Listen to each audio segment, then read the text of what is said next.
one puff. And she's Austrian. She's like, Danielle, I'm so high on the life, I don't need the pot. And I was like, oh, that's a line for the books. She's awesome. She's hilarious. Yeah.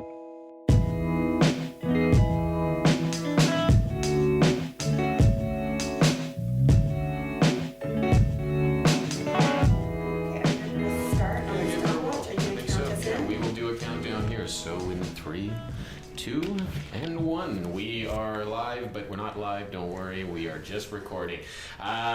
This is Cobb Keen with the Cobb and Unity podcast. I'm going to hand it over to Unity to do the proper introduction here and stay on target. But Unity, what are we doing? Who are we and what are we doing here? Good afternoon. It is mid-March and we are at the Village Bloomery headquarters. We are the Cobb and Unity podcast, the He Said, She Said cannabis podcast, sharing our local, BC, and Canadian cannabis community with you. Today, we're recording with the Village Bloomery. It's a dispensary currently selling silver market products. They'll soon be transitioning to the legal provincial market. Get down there today to pick up high-quality products before they transition to being a cannabis retail store. Find them on Instagram at The Village Bloomery and on Vimeo at Village Bloomery. Awesome, thank you, Unity. And as I mentioned earlier, I'm Cobb Keen, and I'm with Matchstick Marijuana. I hail from Instagram, but starting to move my way over to YouTube and now Spotify and Apple Music and all this fun stuff for content. So that's myself, and Unity, please introduce yourself, and we'll get to our guest this afternoon. My name is Unity Marguerite. I'm a longtime consumer of cannabis, the co-host of Cobb and Unity, and the creative director at Bliss Cloud. We are an independent media platform and educational experiences for higher understanding of modern cannabis. Today, we have Danielle McInnes. She is the woman behind Moms Who Toke Are Dope and Canna Parents. Her focus is having information that is reliably sourced to educate parents so they can teach their children facts with the goal of normalizing cannabis for the next generation. She is the life partner to Dieter McPherson, the SVP of Operations at Aurora Cannabis. They live in Edmonton with their children. Follow her on Twitter and Instagram at moms.who.toke.r.dope. Once again, at momswhotokearedope. Her website is cannaparents.ca, launching soon. Welcome, Danielle. Hello, thank you so much for having me here. How are you doing today? I'm wonderful. I can't believe I got to come all the way over here from Edmonton to enjoy the beautiful West Coast weather. Thank you. How was Edmonton? I'm from Edmonton, born and raised, so I spent 29 very cold winters there and several not so cold winters here except for this one. How's the weather right now in Edmonton by comparison to Vancouver? Because right now we're still in a deep freeze, aren't we? Oh, this is a deep freeze? I thought we were in spring. Maybe it's just I don't know. How's the weather in Edmonton? And Edmonton's very cold. We've been in a constant state of winter, and it's been between minus 20 and minus 40 with wind chill for the past month about. Yeah, so lots of layers and about 30 minutes to get my 4-year-old out the door. Oh my God! Yeah. So stop complaining, Cobb, is what you're doing. Yeah. A little. And you've got a busy day ahead. You're quite formally dressed for a podcast this afternoon. Very formally dressed. Here's your agenda for the upcoming week or a few days. What are you doing here and what's going on? So today I am spending this time with you first, and afterwards I get to talk with Andrea from Village Bloomery. After that, I will be doing a panel, a cannabis parenting panel at KPU campus with BCIAI. BCICA. Thank you. My dyslexia always gets me. I am so sorry for mispronouncing it every time. So that's tonight. And then I go back after a tea tomorrow with the lady from Can We Dine. And then I go to Calgary on Saturday for the Canadian Wedding Expo. It's the first one to come to Canada. So that's exciting. That's going to be so much fun. Now, why are you looking forward to attending? So the reason I'm attending is I'm a bride to weed, and I'm going to be going there basically to check out all of the cannabis products that can be merged into a wedding experience. That's so cool. I've been wondering and hoping and wanting this to kind of happen. I mean, I've seen a lot of stuff from the U.S. from a wedding perspective with bouquets that are made out of cannabis products or leaves, or maybe it was just hemp at the time, but I'm pretty sure it wasn't. But there's so many aspects to the wedding that can be beautified, I think, by cannabis. So I'm really I'm hoping you're going to be posting this and getting content and all of that. That, you know, I hope Aurora is sending out a team of people to be filming this, because I think this is a really exciting, brand new opportunity for Canada that is going to be done right as well within the regulatory framework as well, from what you tell me. So that's the exciting part too, is that we're finally starting to have these events, both private and public, that are becoming a little not pushing the boundaries, they're playing within the boundaries, and we're able to start seeing the lines being drawn now as to what we can and can't do. So I'm looking forward to your wedding, let's put it that way, and I didn't even know it was happening until about 20 minutes ago, so that's awesome. Your engagement was very exciting. It happened during Lyft. It did, yeah. After the Cannabis podcast, Dieter flew in our parents and surprised me before I went to the Herbalife mixer. So I met Unity actually during that time, but I was so overwhelmed I didn't get to properly introduce myself. So I'm so happy I got to meet you again. I know. And yeah, the whole experience was just so great at Lyft. I was so speechless. I prepped my line for 10 years. And when he asked me, I blurted out, of course. And I was like, how did I not remember that line? I've been practicing it 10 years. Give us the line now. Oh my God, now I'm on the spot. Now I can't think of it. Oh, no, I can't remember it now. Sorry, I crack under pressure. You remind me of Ralphie in the Christmas Story, where he gets to Santa and he's like, what do you want for Christmas, kid? And he just freezes and he's like, a football, and he gets kicked down the side. I don't know, it's a classic tale. But yeah, you get to that point and you freeze. Yeah. You freeze. A buddy of mine did that with U2 in Edmonton. I stopped them on the street for him to go and talk to them. They were sitting outside like Second Cup on White Ave, just leaning against a wall, having, I think, a cigarette or just a coffee anyways. My buddy's like, do you know who that is? I'm like, I have no idea. He's like, that's U2. That's, two of the guys from U2. And I was like, okay, off I go. I went and did that. And I was like, dude, get in there and say hello or something. And he's just like, I get it. So don't worry about freezing. We all do it. I've done it to myself. But yeah, you reminded me of that scene from Christmas Story, when the kid can't remember what he wanted for Christmas and all he wanted to do was see Santa and tell him. But anyways. Well, hopefully I don't do that when I do the panel tonight, because it is my first panel. So I'm picturing everybody in their underwear, and that's what's happening. How do I look? Yeah, good. You're in flannel. Oh, very nice. You're in purple. It will be a great panel this evening. It's you're with great Canna leaders, and BCICA does an amazing job at identifying people within the cannabis industry and bringing them together and creating a support network so your voice can be heard. It'll be amazing. Well, thank you. You seem very well spoken, so I really wouldn't worry too much about forgetting lines or anything. So shoot from the hip, that's all I do. The worst I have to worry about is actually going so far off tangent that I don't remember what I'm doing here and what we were talking about to begin with. So That's why I'm here. that's why she's here. She cracks that whip. But with that being said, I am going to ask you a question about your personal relationship with cannabis. If you can just kind of give us a background, a history. When did you start? How did you get into it? Yeah, let us know. Okay, so I started in my late teens to help with my ADD and PTSD. After that, when I became a bit older, I stopped and then I started again. So I've had about 15 years of use on and off. When it really became an issue, whether it was medical, was when I became pregnant. That's when I actually went to get my prescription.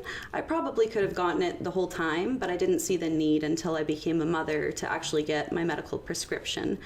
So I do hold a prescription for rheumatoid arthritis as well as Ehlers-Danlos syndrome. I have the third kind, so my bones pop out, dislocate, and break easily.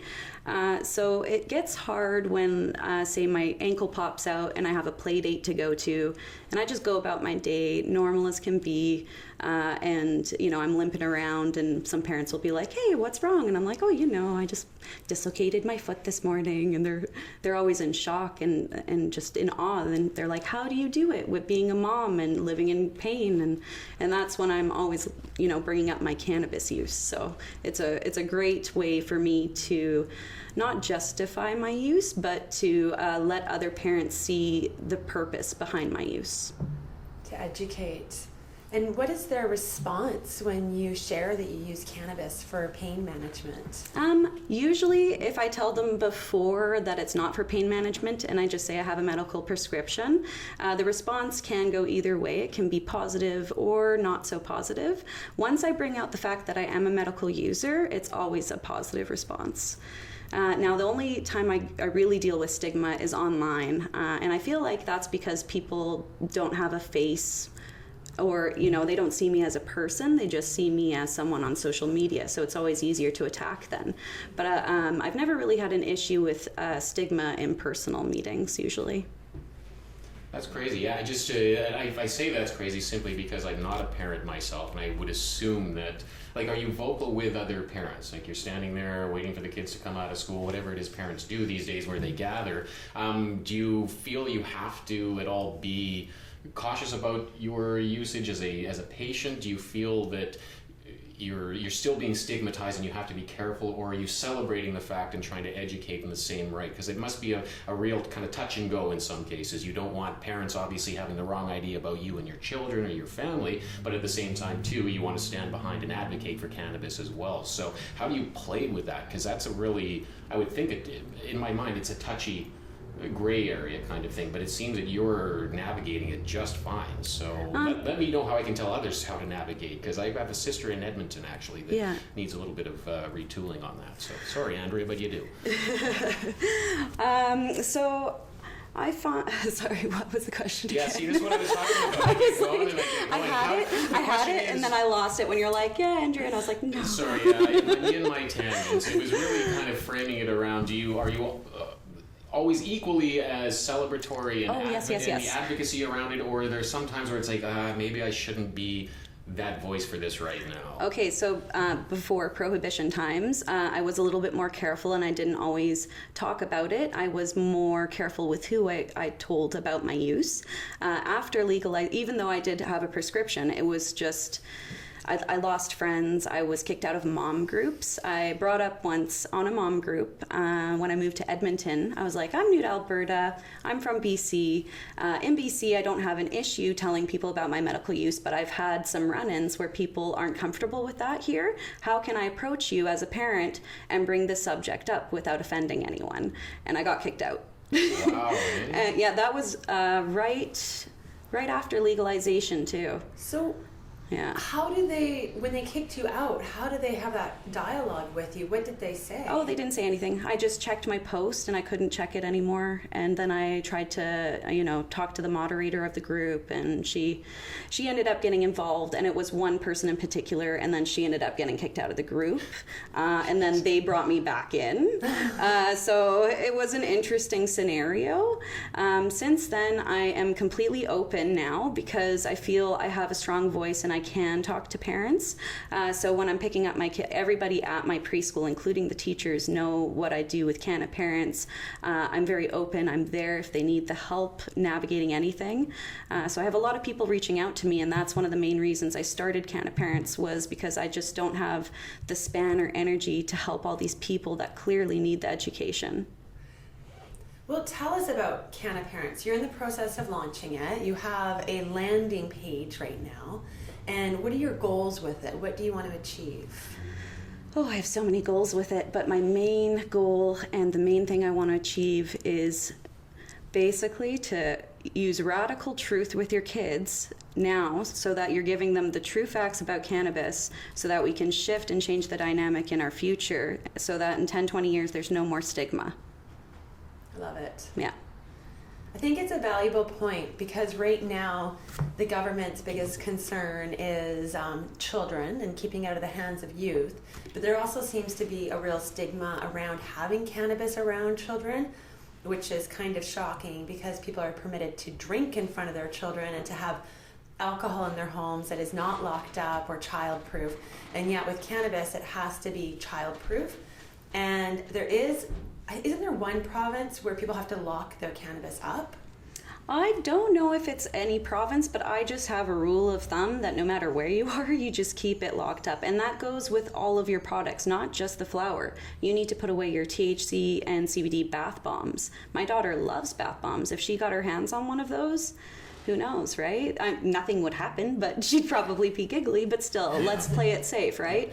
You don't want to use a tip. Salves, edibles, everything, just lock it away. Have a lockbox in your fridge and up top somewhere high so your kids just can't access it. Smart. There is also a product out there called a lot box, AHLOT. Okay, yeah. And so I'm going to try and talk to them some more because I really love the fact that you can lock up and personalize these boxes. I think it's so smart for parents. And just because I'm a little controversial, there's a little something out there you can get. Right here, common sense it's called. So just apply a little bit of that liberally or conservatively. But just grab a little common sense and apply it to your edibles and cannabis and go figure. Yeah, responsible use of anything. What I do want to ask is, what is the right way to... You're going to have people that are, no, alcohol is not the same as cannabis. Cannabis is bad. You're going to have people that are, cannabis isn't bad, but I don't know how to have this conversation with my kids. Do we or should we encourage them to kind of liken it to alcohol? As much as we're not wanting to liken cannabis to alcohol, that discussion, is it easier...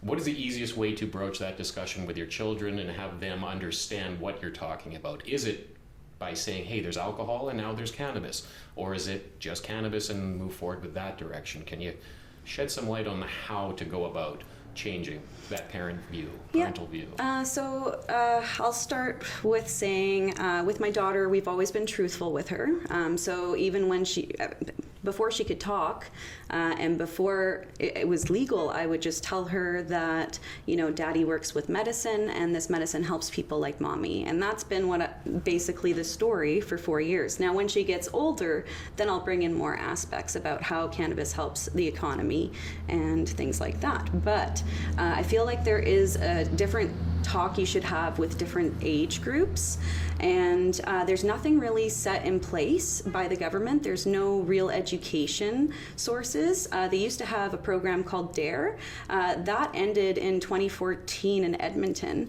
and there's no more police being trained in this DARE program anymore. So parents basically have no educating through school or public systems to help with this. So it comes down to the parent being educated and getting the real facts so that they can pass it on to their kids so that their kids can make the right choice and their own choice.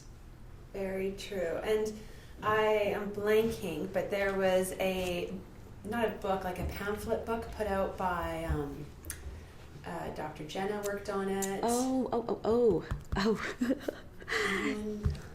I'm blanking too. It was written down for me. Desi Pavlova worked on it. Desi Pavlova worked on it too, yes. And it's an information thing. It's $20 and it's an information booklet for parents. I highly recommend it. I wish we could remember the name of it right now. Me too. But it's definitely a must-have for parents. It's in alignment with what you are doing in terms of giving parents those tools to talk to children and young people about cannabis. Mm-hmm. And we were talking about the economy, and your fiance, life partner, works for Aurora, mm-hmm. and Aurora is one of the big players. They've provided lots of jobs. Is there anyone else you know who's working for Aurora right now? It's become a family affair, actually. So we have Dieter, my husband, who's SVP of operations, and then my mother, she's an EA there. My uncle works there, and my cousin as well. So it's turned into a full-on family. And Aurora, their concept is very family-based. They're a very family-friendly company. So I have nothing but good things to say about them. They helped me stay medicated before it was legal, and I really appreciate what they've done for me as a medical user. I was just saying, I've been a patient of Aurora's now for probably two and a half years, and I was actually always impressed with what they had out there. I was always a little, going into regulation, a lot of our followers and things like that on social media were coming from the gray market. So I was never overly favorable to any LP at that point, but Aurora was one of those ones that had terpenes on it. They took care of what they were doing. I was always very impressed with what Aurora had as far as output and yield. It was just, or not yield, excuse me, but what they were producing was it was noticeably better than the majority of what I had out there. So yeah, you're backing a good horse, or well, they're backing a good horse too. But at the end of the day, yeah, get as many people in there as you can, because I think Aurora is one of those.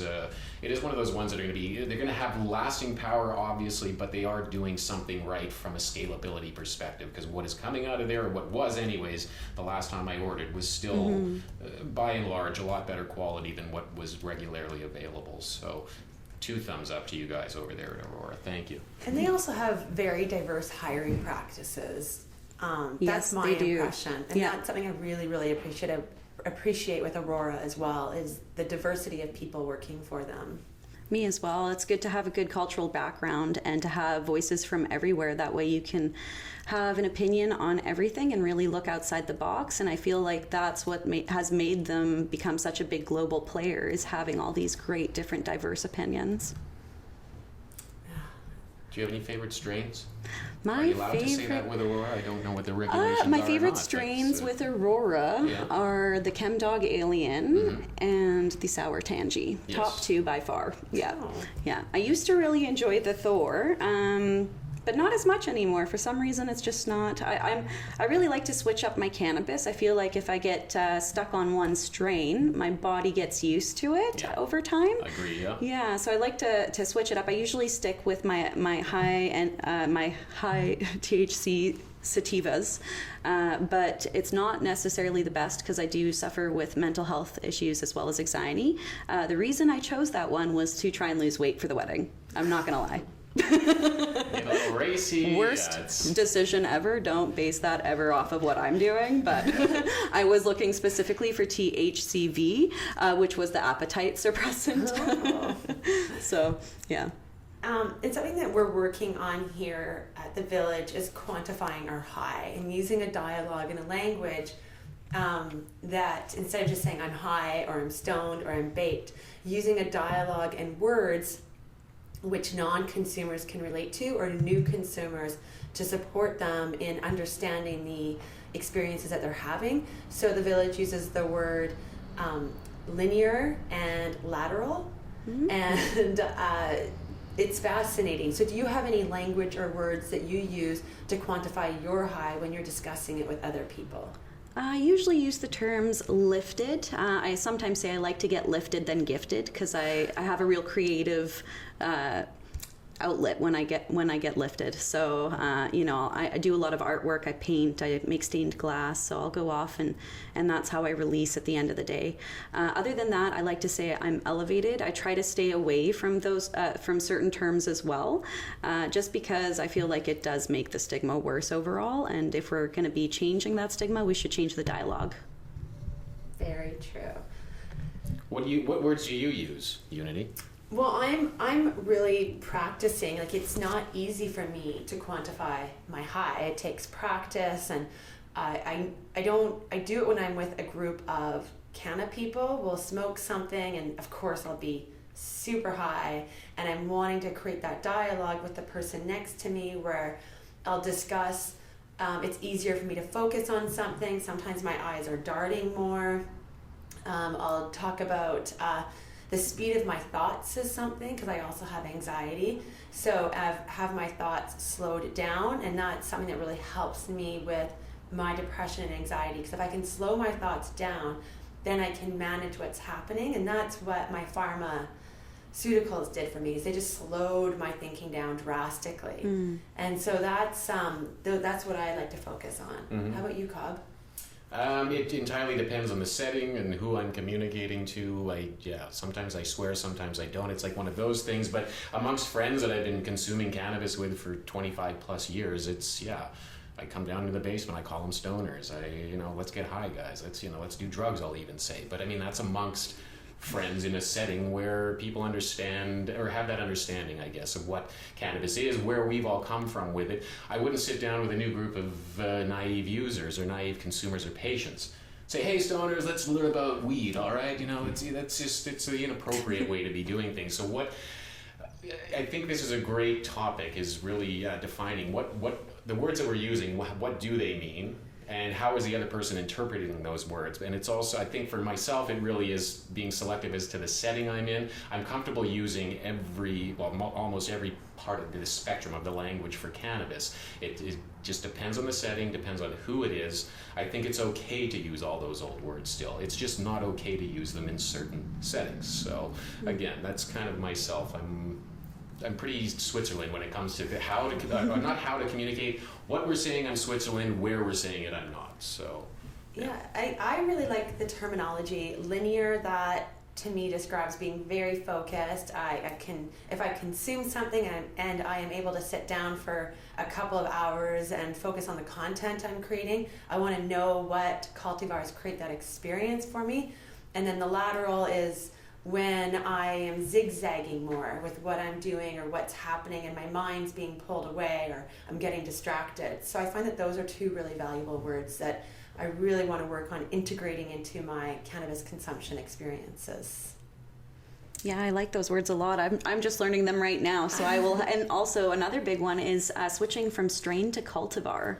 That one's a new one for me, and I'm having a very difficult time wrapping my head around it. But well, and this is again one of those setting things. I'm not going to sit around a bunch of buddies and be like, it's cultivar, it's pheno, it's I'm not going to do that. I know what he means or she means when they say strain. Yeah. If it is again an educational setting, however, I think it's identifying exactly that. They have been referred to as strains. However, here's why this isn't the right way to refer to it as anymore. But again, historically, I am going to Batman slap the first guy that tells me in a setting of friends, in a social setting, oh, well, did you know? It's like, yeah, I did know, and by the way, smack. Don't do that. Don't do that. It's there's a time and a place for everything, right? But again, changing from to cultivar, you need to be careful as to where you're using it and the environment and those that are around you. What words are they using? What words should we be using? But yeah, the cultivar one, I don't know how I feel about that one yet. I don't know how I feel about it. I'm having some difficulty, but I'm trying my best. It's my 2019 thing is switching over to cultivar and also not using the word girl anymore.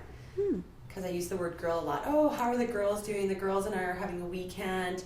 And I really, if I want not to be referred to as a girl, I also have to respect that and not refer other people as girls, even though I'm meaning it in a very friendly way. It's so that's hard to switch over to. It's hard to become aware and conscious of the words that you use in everyday language, right? English is my first language, but I have a heck of a time with it, I tell you. The more you know, the more trouble you get into sometimes. That's what I find. So it's like, yeah, I kind of wish my vocabulary wasn't as big as it was, and I wish my foot wasn't as big either, or my mouth or something, but it's anyways. We should probably keep moving. We keep checking the time here, and we're getting kind of to that point where we slowly start to wrap things up. So how was it? Was it generally painless for you today, or? Generally painless. The shakes didn't happen. You two are very calming. The space is so calming too. Beautiful space. Yeah. So all in all, this was a great podcast for me. Thank you so much. Awesome. Thank you. I forgot to mention before we wrap it up, your social media is fascinating. So Moms Who Toke Are Dope has been on Instagram since August. Yep. And you have one post that you made that's had more than 2,000 likes. Can you tell us about that post? That post, it was Weed Mom is the New Wine Mom. And after that, I just said, it doesn't matter if you use wine or if you use cannabis. All that matters is that you're a responsible parent who consumes responsibly and is a parent first and foremost, be it wine, be it weed. There's so much separation in this world. We don't need to be separated from our other moms more. I have a wine mom friend, and when I first met her, she was like, you do cannabis, I do wine, let's be friends. And I was like, this is how it should be. There's no separation. We're all just parents trying to get by. So that was the whole thought of that meme. Yeah, I mean, it's amazing because you even have a tweet that you pinned and it's had 145 retweets, 985 likes, and 75 comments. Like, that is a massive accomplishment, and congratulations. Thank you. Because people want to hear what you're saying and they want to support it. So you've definitely have identified a demographic and you're reaching out to them. They know who you are, and clearly this indicates that you're going places with your message. Well, so congratulations. That means the world to me, so thank you so much. You're going to make me cry. I'm like holding it back. It's not what we're here for. It's not what No. we're here for. Well, why don't we talk about events happening near you? Okay, so we already covered the cannabis wedding. That one's in Calgary. In Edmonton recently, I went to a event called Connections, CANEXIONS.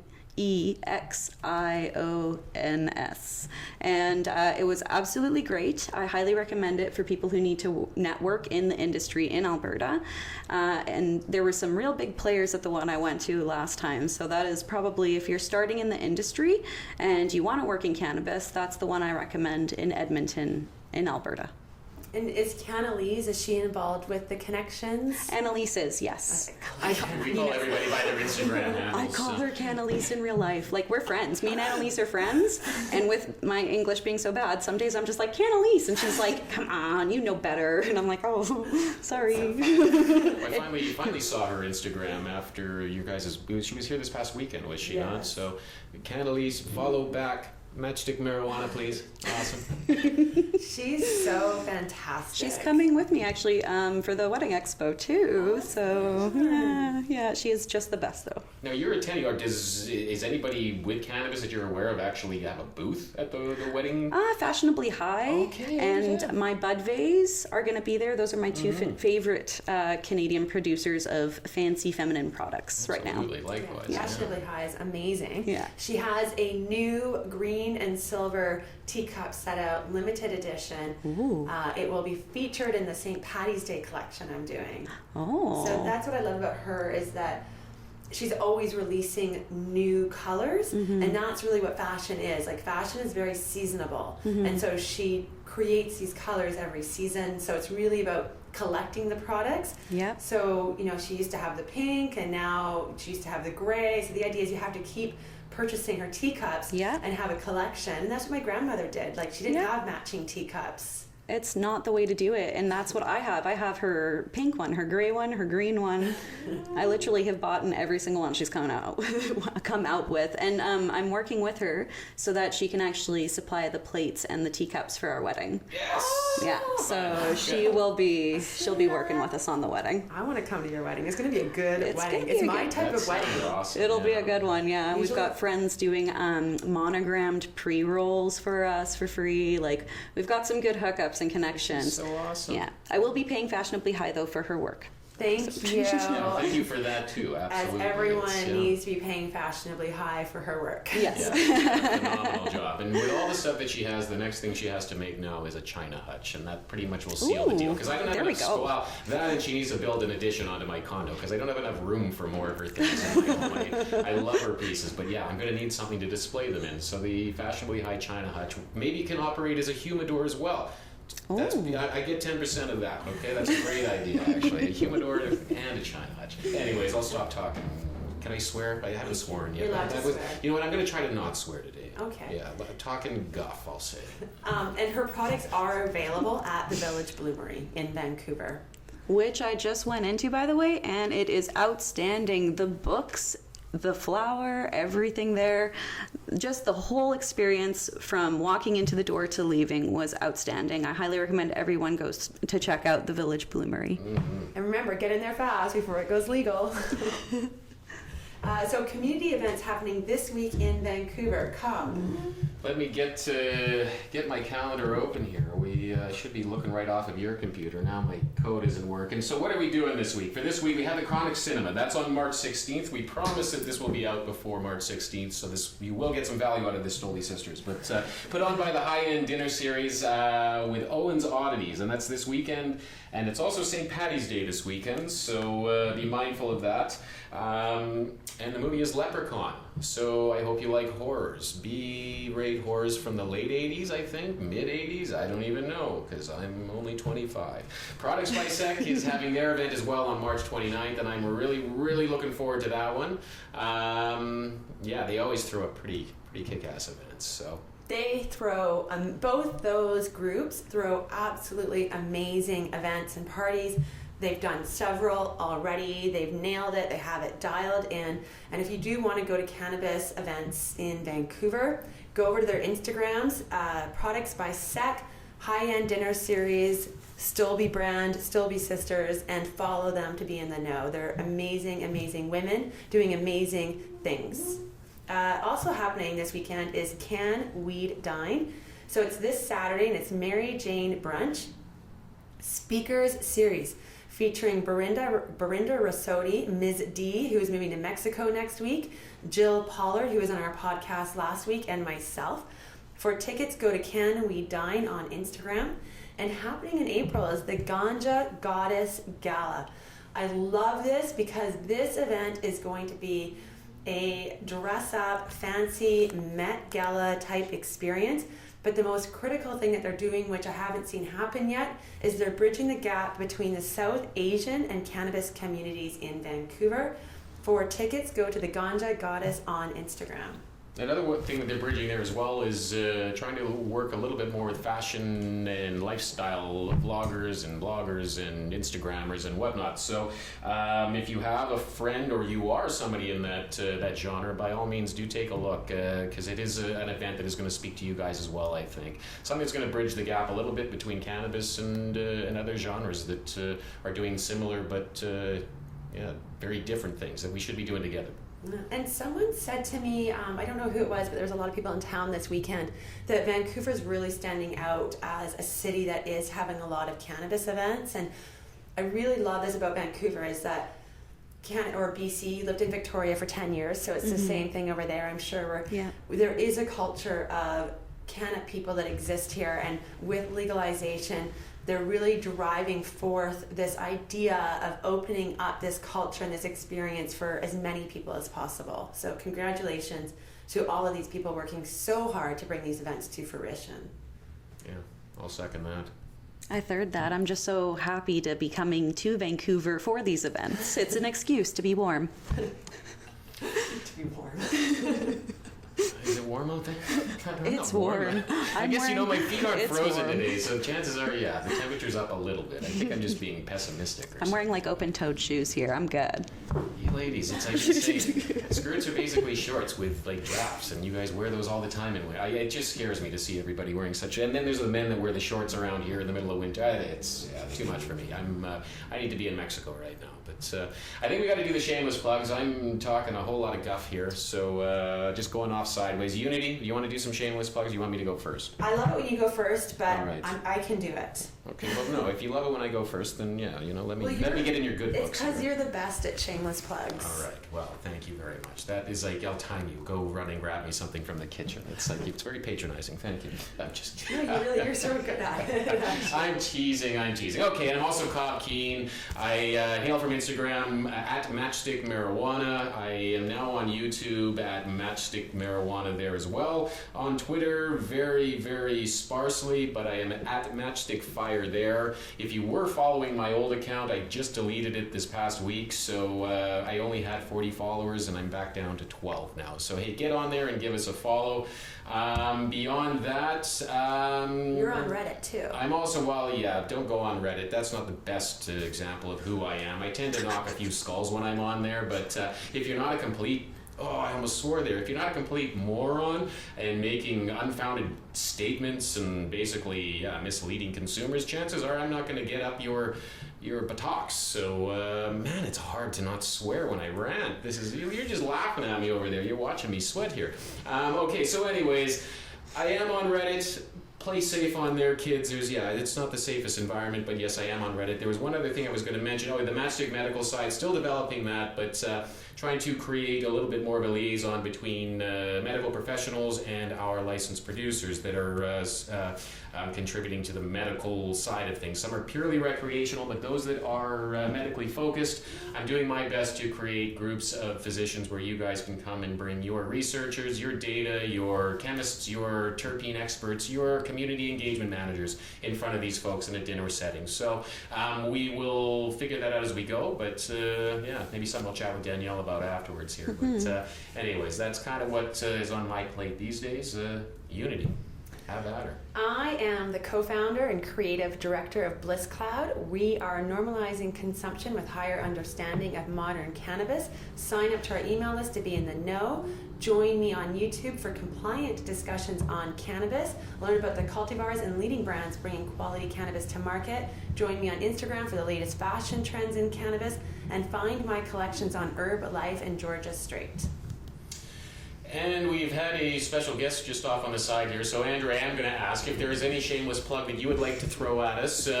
Please say so now, or forever hold your peace until we're back in your space and you're here. And yeah, this is half your show, if not more. So, what can we do for you? Talk to these people. I don't have a shameless plug. Not yet. God, have a shameless plug. Well, I just want to say I'm really proud of what this has become. Our office space has become, you know, a place where we're actually able to reach out and build a healthy culture that is reaching out to new consumers and is giving a space for long-time consumers to share their experience. And I'm really proud of that. And I have to say a shout out to Liam Couture, who's always on top of, you know, every kind of technological kind of video deal that we do. Saved our buttocks 2 weeks ago. Many times, Yeah. right? Many And times. so there's that. And I'm just really grateful. I'm grateful that people like you, Danielle, find this and a valuable space to share your voice. So thank you, Unity and Cobb. Thank you. Yeah, Thank that's you. Awesome. That's That's a shameless. That's my best shameless. Andrea is awesome. I'm good at being shameless. You're so humble, and that's, I think, well, that's not the way I think. It's one of the reasons why I love you guys, and I think why I love the group that we're all part of is that we're all very humble people. But Yeah. you know what? I want to give shouts out to everybody here. You ladies are rad. Last week was International Women's Day. I was celebrating all of you inside and out. So yeah, thank you for letting me be part of your community as females. Thank you for letting me be part of your cannabis community. But you do so many wonderful things that your shameless plugs would go on for days if we got you going. So thank you so much for what you've done for us, Andrea, and what you've done for cannabis in Canada, period. Thank you so much. That's very kind. Here. I back it up. Well, ladies, Okay, on that note. on that note, let's end on a positive before I start going off on another tangent. Danielle, thank you so much for joining us today. It was really wonderful getting to know you, and I can't wait to keep following your journey here. You've got some really cool stuff happening. Wedding aside, I mean, everything that you're doing as well with basically kicking the no, that's not a word I gotta be using either. You're basically changing the face of cannabis and the stigma for cannabis with parents, and that's something I've struggled doing. So I look forward to basically learning from you so I can continue on changing views, but parentals as well. I've got a brother and a sister, and they both have kids. I don't have kids myself. Has been a challenging conversation, and you're helping me bridge that at this point. So thank you very much for that. Well, thank you for the kind words and for all of the support, for having me here. This has just been a dream come true. This whole trip is my first work trip since becoming a mom. So this is just a day in the books for me. So thank you for making it all it is and more. You bet. Yeah. Happy to. Thank you so much. Awesome, ladies. Well, I think I will call that a show. That's a wrap. That's a Yeah. wrap. So thanks guys. That was great. Make as much That was noise as awesome. you want. Woohoo! And now I'll do. Oh, wait, it wasn't recording. I'm joking. Oh my God, don't you? That's so